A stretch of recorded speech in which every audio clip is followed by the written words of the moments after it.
მანამდე კი თემა, რომელთან დაკავშირებითაც ზაზას მოსვლავთ ხოვეთ, ოცნების პროპაგანდა განაგრძობს საზოგადოების შემზადებას ევროკავშირთან უვიზო მიმოსვლის დაკარგვასთან დაკავშირებით. ამ პერსპექტივას კი ქვეყანას ქართული ოცნება თავადვე აკარგვინებს. თან ამტკიცებს, რომ პრორუსული ხელისუფლება არ არის. დღეს გამოქვეყნებულ ვრცელ წერილში ირაკლი კობახიძე ყველაფერს deep state-ს აბრალებს, სიახლე არ ყოფილა, ჩამოთვლის კონკრეტულ პოლიტიკოსებსაც, რომლებსაც კობახიძის თქმით პრორუსულობის იარლიყის მიქვით იმიჯი შეულახეს, ფიცო ორბანი და ასე შემდეგ. კობახიძის სამუშაო კვირა სწორედ ამ ორიგი დეზინფორმაციული წერილით დაიწყო. მთავარ დასაცავი პერსონა კი, რა თქმა უნდა, ბატონი ივანიშვილია. უგეცნებია Deep State-ის ანალოგიურ პროპაგანდას ებრძვის უნგრეთის ხელისუფლება, მხოლოდ იმიტომ, რომ ვიქტორ ორბანის მთავრობა თავისი ქვეყნის ეროვნულ ინტერესებს ატარებს. ის პრორუს პოლიტიკოსად შერაცხეს. აქაც დღემდე არავის არავითარი მტკიცებულება არ გამოუქვეყნებია. Deep State-ის პროპაგანდის მძლავრი ხაზი მუშაობს მმართველი პარტიის დამფუძნებლის, ბატონი ბიძინა ივანიშვილის წინააღმდეგ. მიუხედავად იმისა, რომ მთელი ამ წლების მანძილზე გვესმის ბრალდებები ბიძინა ივანიშვილის პრორუსობისა და რუსული კავშირების შესახებ, დღემდე ამის დამადასტურებელი იოტისოდენა ფაქტიც კი არავის არ მოუდგენია საზოგადოებისთვის. არ წარმოუდგენიათ ფაქტებიო. შექმნის პირველივე დღიდან ეს უკვე ნეიტრალური საქართველოს განცხადებაა და ძალიან ნიშანდობლივი. ნახეთ, თუ რასაც ესენი ამბობენ, მე ერთვეში ამას აკეთებს, ასე ვთქვით, ხელისუფლება. შექმნის პირველივე დღიდან ვაფრთხილებდით საქართველოს ხელისუფლებას, რომ ევროკავშირში გაწევრიანების უტოპიური საკითხი კონკრეტული ცდილოვანი ძალებისათვის, არაფორმალური ოლიგარქიული მმართველებისთვის აუცილებლად გახდებოდა შანტაჟის იარაღი მათ ხელში. და ასეც მოხდა. წერია ერთიანი ნეიტრალური საქართველოს განცხადებაში. ამ ფეთქებად საშიშ სიტუაციაში ჩვენთვის სრულიად აღმაშფოთებელია ხელისუფლების ინერტულობა და მეტიც გაურკვევლად დაჟინებული დაპირება, რომ ქვეყანა აუცილებლად გახდება ევროკავშირის წევრი. უკმაყოფილებას ვერ ფარავს ბატონ ზაზე გამარჯობა ნეიტრალური საქართველო ქართული ოცნების ასეთი დაჟინებული აკვიატებული მცდელობით რომ რამენაერად საქართველო სწრაფად გახადონ ევროკავშირის წევრი თუმცა ამაზე საუბრის ნაცვლად მინდა სხვა ციტატით ასე ვთქვათ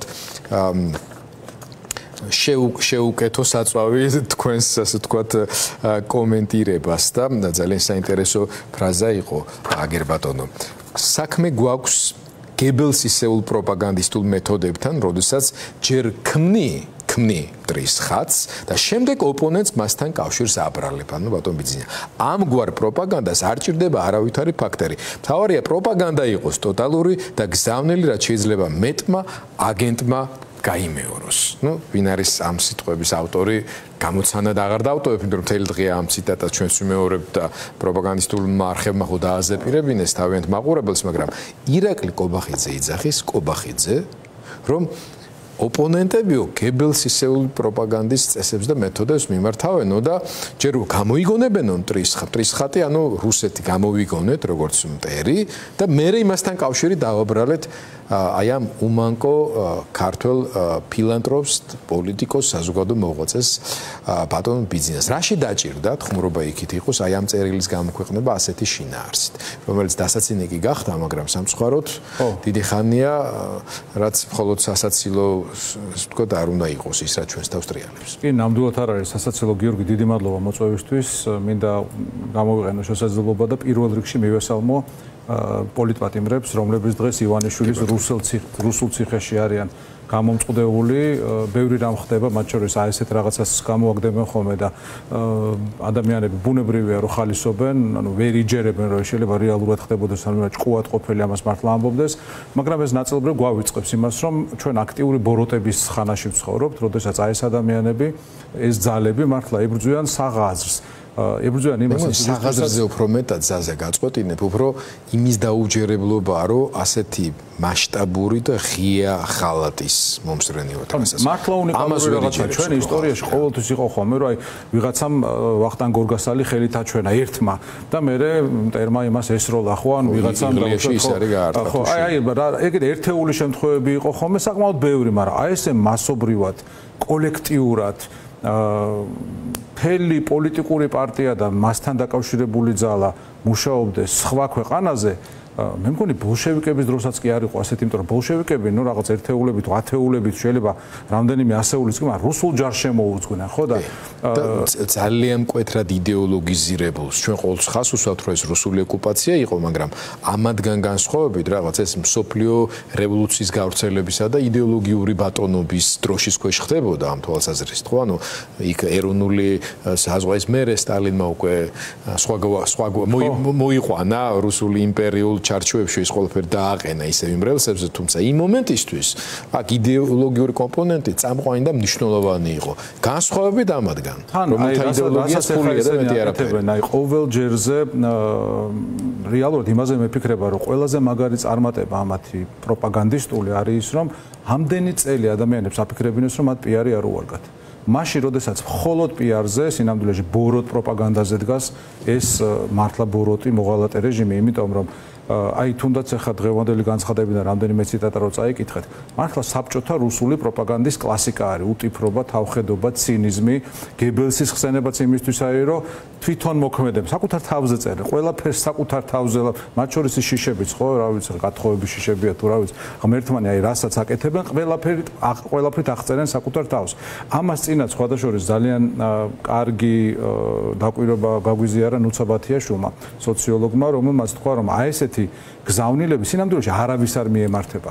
ანუ ხო შეიძლება ვთქვათ, აი როგორც მაგალითად უნგრეთში ან სხვა ქვეყანაში, რომ ქვეყანა არის კონსერვატიული, ულტრამემარჯვენე განწყობების სეგმენტები არსებობს და ჩვენ იმათთვის კონკრეტულ გზავნილებს ვახმოვართ, მაგრამ საქართველოში არ არის ეს ვითარება. მაპატიე და ეხა ეს გათხოვების თემა, რომელიც შემოაგდეს, ну, ჯერთი რო არავის არ აინტერესებს, მე ყველა მიცის, რომ ეს აბსოლუტური აბსურდია, მაგრამ მოგონილი პროპაგანდისტული გზავნილია, რომელიც თუმცა ძალიან ეფექტური კაუჭია იდენტობის დაკარგვის შიშის გასაღვივებლად, ხო? კი, მაგრამ ამის არავის არ ჯერა სინამდვილეში, ანუ ადამიანები რომლებიც არიან მიღებული, მაგრამ ის რო ვიღაცა შეთქმული შენ გართმევს იდენტობას და სასწორზე რაღაც მნიშვნელოვან იდევს, ამისთვის იყენებენ და ასე ისე ეფექტურად წლების განმავლობაში იყენებენ თუ სხვა რაღაცის გამოყენებად შეუძლიათ, მაგრამ აი ამას აძლევენ იმისთვის, რომ ადამიანი ხო არ იტყვის, ახლა ფული თუ არ მიბმული, კომპრომატი თუ არ გამოჭერილი, ან უბრალოდ რა ვიცი, რუსეთუ მე ვარ ხო არ იტყვის, შესაბამისად იტყვის, რომ აი ევროპისგან ვიცავ ჩემს იდენტობას. ეხლა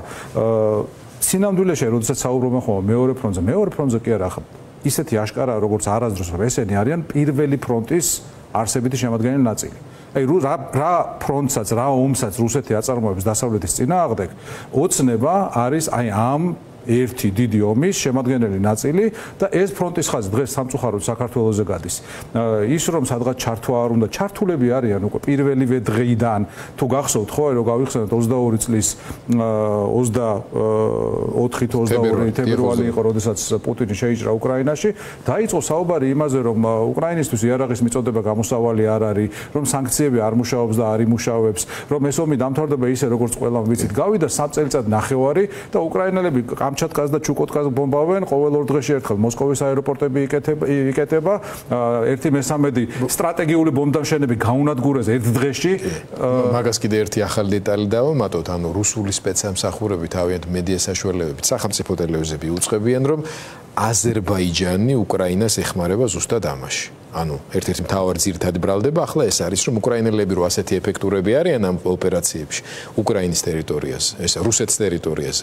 ბრალდება მიემართება ახლა ალიევის მიმართ. ესეც ხო ძალიან რთული წარმოსადგენი იყო, თუნდაც აი თვენახევრის წინ. ხო, ანუ ეგ სხვადასხვა ხშირად შეგვინიშნავს ჩვენც მათ შორის საუბარში, რომ პოლიტიკურად ეს რაღაც ავადმყოფი სახელმწიფო, ანუ ეს არის ერი სახელმწიფო, რომელთანაც შეუძლებელია მეგობრობა. ანუ რომ მიხვიდე გაშლილი ხელით და უთხრა, მოდი რა ვიმეგობროთ, რაღაცა აქვთ მათ აი რაც გაზასატრიალებელია ჯერ, რაც შეუძლებელს ხდის. ანუ მას უნდა რომ დაგიმონოს, მოკლას, დაგანაწევროს, აი თავისივენაირ უბედურ დღეში გაცხოვროს. ეს არის ხო რუსეთის ისტორია. მათივე ლიტერატურა რო წაიკითხო, მათივე ფილოსოფია რო წაიკითხო, უნდა რომ ის კი არ უნდა რომ ისიც შენსავით კარგად იყოს, მას უნდა რომ ის შენც მასავით უბედური იყო. ეს არის რუსეთი და რუსეთს რა სჭირდება იმისთვის, რომ ასეთი არ იყოს, სჭირდება დიდი მარცხი. და ამ დიდ მარცხს ის აუცილებლად განიცდის უკრაინაში. ამის ეშინიათ აი პროპაგანდისტებს, რომლებიც ხან პოზიტივიდან გველაპარაკებიან, ხან იმედიდან და ხან რომელი არხიდან. სინამდვილეში ამის ეშინიათ, იმიტომ რომ დაისვა დიაგნოზი.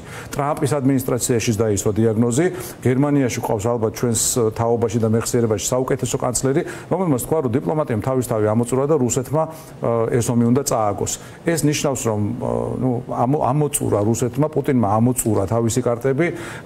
ხშირად ხდება ხოლმე ეს, როდესაც დიქტატორებს თავში აუვარდებათ, უბრალოდ ის რაც მაგალითად ჰიტლერს მოუვიდა 6 წელიწადში, პუტინს ამისთვის დაჭერდა 22 წელიწადი. აი, ესაა თქვენ ახლა თქვით, რომ ამოწურა. ჯერჯერობით ომის გასაგრძელებლად რესურსები ყოფნის. ჩრდილოეთ კორეიდან იშველიებს ცოცხალ ძალას, ასევე ჩრდილოეთ კორეიდან იშველიებს საბრძოლო მასალებს, მაგრამ იმ ჩრდილოეთ კორეასაც თავისი მოვლის, ასე ვთქვათ, საშუალებები არსებობს. ჩინეთია იქ, რომელსაც ამერიკის შეერთებულ შტატებთან გაცილებით უფრო დიდი ინტერესები აქვს და გააჩნია ფას ამ შემთხვევაში, ამ გლობალურ გეოპოლიტიკურ გადანაწილებაში. ბოლოს როგორ დაამთავრებს რუსეთი, მე მგონია, რომ ჩვენ ამას ძალიან მალე მოვესწრებით. ჩანს ეს დინამიკა უკვე საითქენს მიდის, მაგრამ ამ რესურსებზე როცა ვლაპარაკობ, ჩემი კითხვა უფრო აი საქართველოსზე მინდა რომ კონცენტრირდეთ. თავად რუსეთს რა რესურსები აქვს დღეს საქართველოში, რომელსაც იყენებს ინსტრუმენტებად. მაგალითად, დღეს ჩვენ სამწუხაროდ საპატრიარქოს ერთი ჯგუფის მიერ გამოქვეყნებული განცხადება მოვისმინეთ, რომელიც ზურგს უმაგრებს თავად ირაკლი კობახიძის დღევანდელ განცხადებასაც და ზოგადად იმ პოლიტიკასაც, ხო? ანუ ევროპასთან მიმართებაში ნეგატიური განწყობების ჩამოყალიბებას და შემზადებას, რომ რაღაცა ისეთი ეგზისტენციალური ხდება ახლა, რომ აი ვიზები დაგვავიწყდეს კი არა და საერთოდ დავივიწყოთ ევროპაც და აი ეს გადავარჩინოთ ხალხო და ასე შემდეგ, ხო? ამოტივტივდება ხოლმე ამ დროს შენს თავში არის თუ ისე სასიამოვნო ეჭვები. როგორც ამ წერილების ავტორებთან მიმართებაში, ასევე ზოგადად სხვა ინსტრუმენტებთან დაკავშირებითაც. რა არის ეს ინსტრუმენტები, რითი იკვებება და საზოგადოებამ რას უნდა მიექციოს ყურადღება, რომ კიდევ ერთხელ არ დარჩეს ძალიან ღრმად მოტყუებული. ხო, გიორგი, ამას წინათ მე მომიხდა რამდენიმე მაღალ იერარქთან საუბარი და ძალიან გამიხარდა ის, რომ ისინი დიდი და პოზიტიური მოლოდინით უყურებენ იმას, რასაც აკეთებს სომხეთში ნიკოლ პაშინიანი. ნიკოლ პაშინიანი წმინდავს სომხურ ეკლესიას რუსული კგბ-ს აგენტურისგან. და ეხლა ჩვენ რო წარმოვიდგინოთ, რამხელა დიდი როლი აქვს საქართველოში ქართულ ეკლესიას, ხო, ჩვენს ისტორიაში და ჩვენ დღევანდელობაში.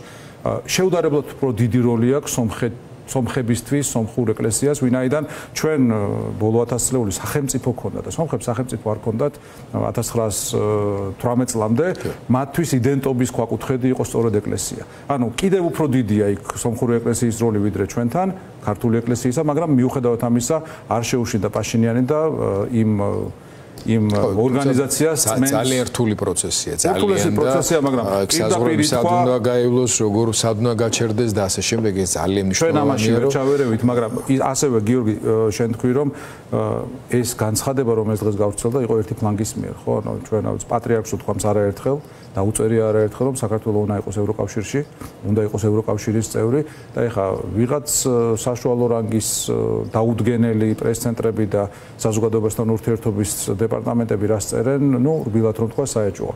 მით უმეტეს საეჭვოა, თუმცა სამწუხაროდ მათ ამის უფლებამოსილება აქვთ იმ მხრივ, რომ ისინი საპატრიარქოს საზოგადოებასთან ურთიერთობის სამსახურის სახელით საუბრობენ და სანამ ამის დეზავუირებას საპატრიარქო უფრო მაღალ დონეზე არ გააკეთებს, მანამდე საწინააღმდეგო მტკიცებას ვერ დაიწყებს. ჩვენ უბრალოდ ვიცით თავად პატრიარქის განწყობები, ვიცით მისი განცხადებები, ვიცით მისი ძირითადი გზავნილები, ვიცით რა მნიშვნელობას ანიჭებს ევროპულ ცივილიზაციას, რომელიც ქრისტიანული ცივილიზაცია არის, ამ ევროპასაც, ამ მიმართულებებით არაერთი პირადად რუსეთში მიუღებელი, ასე ვთქვათ, გადახრები ქონდა დავარქოთ ამას ასე და ასე შემდეგ, ხო? თუმცა ზუსტად ამის კორექტირება მიმდინარეობს ახლა, როგორც ახსენეთ თქვენ მერცი, ხო? მერცი ვინაა? ქრისტიან-დემოკრატების ლიდერი არის.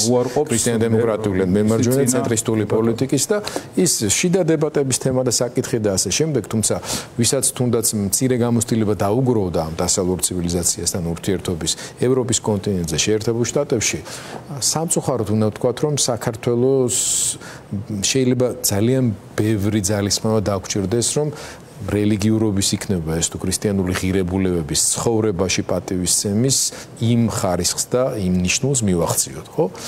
მაგრამ ამიტომაც არის საზღვრების ამიტომ უნდათ რომ ჩაიკეტოს და ვიზა ლიბერალიზაციას გაუქმდეს და ასე შემდეგ რომ ამდაგვარი დემაგოგიური მართლაც გებელსისეული დემაგოგიისთვის საფუძველი ნიადაგი არსებობდეს. გაუნათლებლობის არაინფორმირებულობის პროპაგანდა და შემტევი იდეოლოგიური ხაზი, ვინაიდან თუნდაც ეს რელიგიური თემა ძალიან ჭკვიანურა და ვერაგულად გამოიყენეს რუსებმა და მათმა სატელიტებმა საქართველოში ახლა საუბრობენ იმაზე რომ რუსეთი არის რაღაც ოჯახური სიწმინდეების და ფასეულობების დამცავი, როდესაც ასეთი არარელიგიური, ასეთი ანტიქრისტიანული მე ვიტყო და პირველ ადგილზე არიან ბავშვთა ხრწნადობის სტატისტიკაში. ხო და თუნდაც ამერიკას რო შევადავთ, ამერიკა ხო ყავთ იმათ რა სატანიზმის თითქოს გამოხატულებად გამოყვანილი და ამერიკა ღრმად რელიგიური ქვეყანაა. თუ გავალთ იმ რამდენიმე დიდი ქალაქის მიღმა, ამერიკა არის პურიტანული რელიგიური ქვეყანა და რუსეთთან საერთოდ არ დარდება. არც მათი წესიერება, არც მათი ოჯახური ღირებულებები იმდენად წინ არიან, ხო? რუსეთი რაღაც კატასტროფული სურათის მაჩვენებელი არის, ისეთი მაჩვენებლებით როგორიც არის ოჯახური ძალადობა, ალკოჰოლიზმი, სუიციდი და ასე შემდეგ და ხო.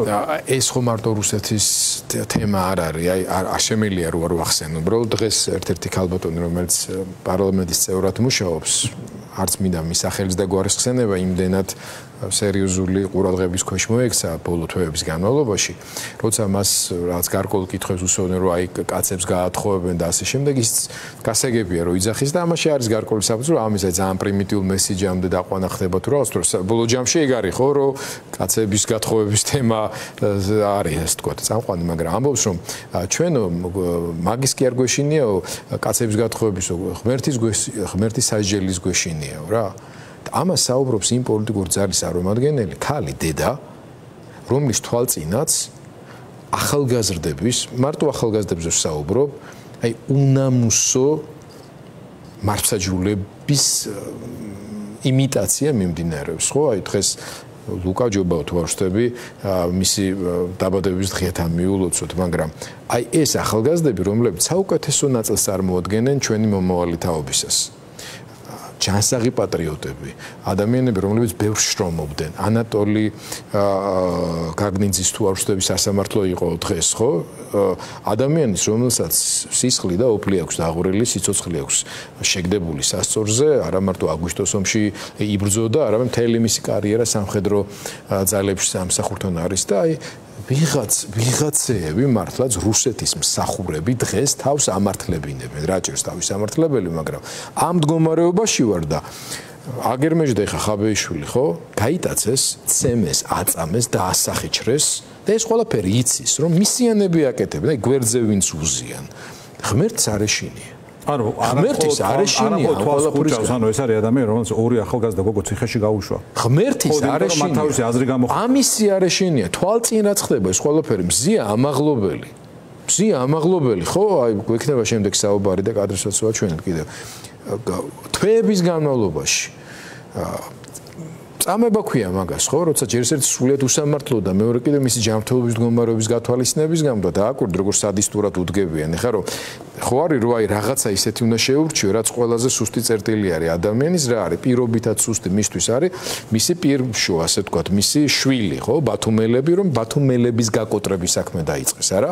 ჟურნალის გამოცემის, არა? აი ყველაზე სადისტურად ამას ყველაფერს უყურებს ეს ქალბატონი და კაცები რო არ გაგვითხოვდნენ და ღმერთმა არ დაგსაჯოს ამ სიტყვას ბედავს და ახსენებს, როცა მის თვალწინ მისი თანამონაწილეობით ხდება ეს ყველაფერი, მისი პოლიტიკური თანხმობით ხდება უღმერთოების საქმეში დემონსტრირება ხდება რა. ამ პირობებში ძალიან რთულია ამ ადამიანებთან რამეზე საუბარი. ძალიან რთულია. მოდი ასე ვთქვათ რა, ხშირად არის ხომე და სხვადასხვა ჩვენი მტრის ერთ-ერთი მთავარი იარაღია, რომ მორალური კომპასი დაგვაკარგინოს და ხშირად შემოაგდებენ ხოლმე იმ თემას, რომ ესენიც ისე არიან როგორც წინები და ასე შემდეგ. ეს თემა მინდა კიდევ ერთხელ გავიაროთ. არავინ არ ამბობს ამ სამყაროში, რომ წინა ხელისუფლება იყო ან შესაძლოა ყოფილიყო რუსული ან პრორუსული. მაგრამ ყველა თანხმდება, რომ ჩვენი დღევანდელი რეჟიმი, რომელიც მართავს საქართველოს, თუ აკონტროლებს საქართველოს პუტინის ბრძანებებით და მის ნებასურველზე, არის რუსული რეჟიმი. ეს იმდენად დიდი სხვაობაა, რომ არ შეიძლება ამას გვერდი აუაროთ და თუნდაც აი მზია ამაღლობელის შემთხვევაში გაიხსენეს, რომ წინა ხელისუფლების დროს ერთ-ერთმა ოპოზიციონერმა სახეში გაარტყა პოლიციის უფროსს. ის ადამიანი ქალი დააკავეს და რამდენიმე საათში გამოუშვეს. დღეს ანალოგიურ სიტუაციაში მზია ამაღლობელი 7 წლამდე ციხეს უსწორებს თვალს. მეორე რაც თქვით, ხო, ანუ იგივე იმედს აქვს თუ სწორად მახსოვს 45 მილიონი ლარის დავალიანება. 25, მაგრამ ცოტა არ არის. 25 მილიონი. იქ მარტო იმედი არ არის. იქ არის რუსთაველის დავალება. თუ ამას შეკრებავთ და ანუ მრავალ ათეულ მილიონზეა საუბარი, მაგრამ დააყადაღეს ბათუმელები რამდენიმე 42,000 ლარის დავალიანების გამო. ანუ ეს არის ის რეალობა, რომელშიც ცხოვრობთ, მაგრამ რახან ახსენე გიორგი, რომ ჩვენ ამ ადამიანებთან ვერ ვისაუბრეთ, მოდი ასე ვთქვათ, რა წინა ხელისუფლებაში იყო ბევრი ადამიანი, რომლის მობრუნება, რომლის დანახვა ხელისუფლებაში არც მე მომინდებოდა, არც შენ და არც ბევრს. ანუ იყვნენ ხელისუფლებაში ადამიანები, რომლებიც არ უნდა მოვიდნენ, ანუ ცუდი ადამიანები. მაგრამ ამ ხელისუფლებაში კარგი ადამიანი არ არსებობს. ქართულ ოცნებაში რო შედიხარ, აი დანტეს ჯოჯოხეთის არ იყოს, ხო, აი მე მგონია რომ ქართული ოცნების ოფისის კარზე აწერია გაიწყვიტე სულ შუბლის ზაღვი და შემოდი. ადრე იყო ხოლმე ხო რაღაც ილუზიები რომ ვიღაც ახალი სახე შევიდა, ეს ისეთი ბიჭია, ეს ესეთი გოგოა, მას ესეთი რეზიუმე აქვს თუ CV აქვს. არა აქვს მნიშვნელობა ქართულ ოცნებაში რომ შეხვედი. დამთავრდა იქ ხარ ბედუკაძის და რაფალიანცის თანაავტორი, თანამონაწილე და რასაც ახლა ძალიან კარგად ყვებოდი ხო აი ამ ყველაფერს აი ამ სადიზმის, ამ ღალატის თანამონაწილე და ხელის მომწერი, უშუალო ხელის მომწერი. ყველაფერზე იღებ პასუხისგებლობას. ანუ იქ შესვლა ეს აღარ არის მიამიტობა, ეს არის რაღაც არიცი. ამ ყველაფერზე იღებ პასუხისგებლობას. ამიტომ დღეს ჩვენ იმის შიში არ უნდა გქონდეს, რომ ვიღაც აი ამ უაზრო ცინიკურ პროპაგანდას იჯერებს. ესეთი ადამიანები ცოტანი არიან და მათ იციან, რომ არიან მტყუანი. მათ იციან, მათ რო ძინავთ, მათ ვერ ძინავთ კარგად, იმიტომ რომ იციან, რომ ფულზე არიან გაყიდულები და ფულის გულისთვის ყიდიან საკუთარი შვილების მომავალს. ყიდიან საკუთარი სამშობლოს მომავალს. ჩვენ ხო მართლებიო, ჩვენ ხო ვის არ გვინდა მათ თავის მართლება, რაც ახლა წეღანას ქვია თავს გამართლებინებ, ვისთან უნდა ვიმართოთ თავი? ამათთან რა გვაქვს თავის სამართლებელი? ამიტომ ჩვენ უნდა გადავიდეთ და დიდი ხანია უნდა გადავსულიყავით ესეთ შეტევაზე. ისინი ვანახოთ რანი არიან, ისინი და არ უნდა მოგვერიდოს, იმიტომ რომ ეგეც დიდი ხნის განმავლობაში იყო პრობლემა, რომ აქედან თეთრი ხელთათმანები, არიქა უმაღლესი მედია სტანდარტები, რაღაც ევროპული და ამერიკული სტანდარტები და იქით ამ ხრიდან გველაპარაკებიან ასავალ-დასავალის ენით და კლიშეებით, ხო? რასაც არ უპასუხეთ, ავიდა ხელისუფლების უმაღლესი თანამდებობის პირთა რიტორიკაში. ანუ აი რაღაც ბინძური კლიშეები ხო რაც მოიგონეს და რაზეც ვამბობთ ამაზე როგორ უნდა უპასუხო. დღეს იმაზე ისე ლაპარაკობენ, გეგონება ფაქტია, იმიტომ რომ არ უპასუხეთ თავის დროზე და ბოდიში და ჩასახვისთანავე არ გავანადგურეთ ეს სიბინძურე მართლა, ხო? მაგრამ გვიან არასდროსაა ჩვენს უკან ჩვენი სამშობლოა და მათ უკან კიდე რუსეთი. მათ უკან ბევრი დიდი 11 ის არის რა ქვია, დროის სარტყელი და ჩვენს უკან ერთი პატარა ჩვენი ძვირფასი და საყვარელი საქართველოა. ზაზა მადლობა, ზაზა ბიბილაშვილს დამშვიდობები.